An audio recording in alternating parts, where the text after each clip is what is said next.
Welcome back, movie lovers. Today, we're diving into Paddington in Peru, the latest chapter in the story of our favorite marmalade-loving bear.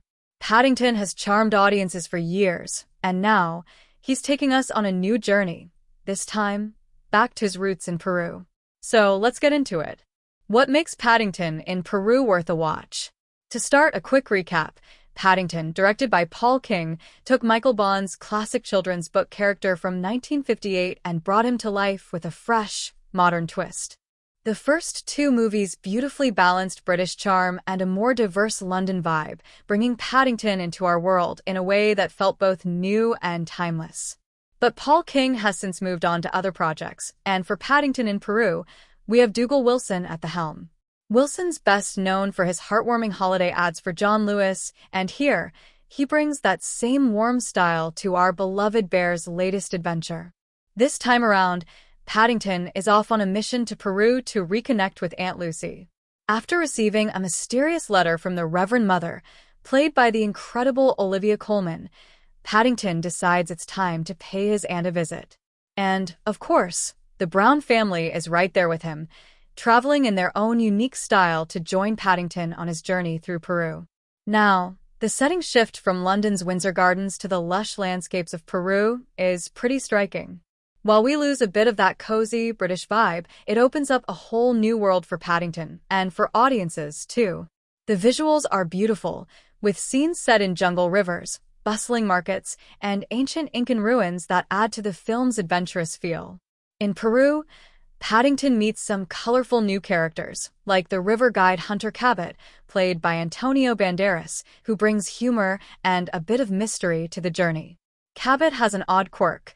He likes to talk to his long-deceased ancestors, who have their own opinions on his gold fever. His family's obsession with the lost city of El Dorado brings a new, albeit less thrilling, motive for the film's antagonists.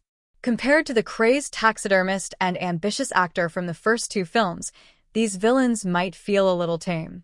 But for younger audiences, the story remains fun and accessible with lots of clever physical comedy. Of course, one of the standout elements is Paddington himself.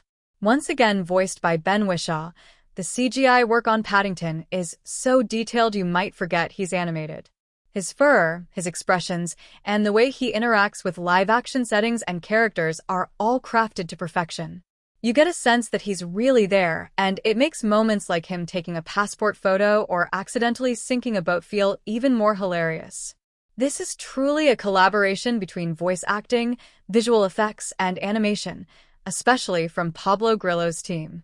It's time for more awards to recognize how far CGI performances have come. Paddington himself is so well done he feels like the most memorable performance in the film. Although Paddington in Peru may not have quite the same dark humor or absurd moments as the first two movies, the heartfelt moments and Paddington's classic hard stare are still there. This time, though, his stare and his expressive eyes feel even more polished, and it brings a new level of emotion to the film's funniest and most touching moments. In the end, Paddington in Peru might not be the same type of journey we loved in the first two films, but it's still a fun and visually stunning adventure that's perfect for the whole family. Dougal Wilson delivers a worthy installment that's entertaining and full of heart. For anyone who loves Paddington's sweet nature and silly escapades, this film is another charming chapter in his story. So, grab your marmalade and get ready for a trip to Peru, Paddington style.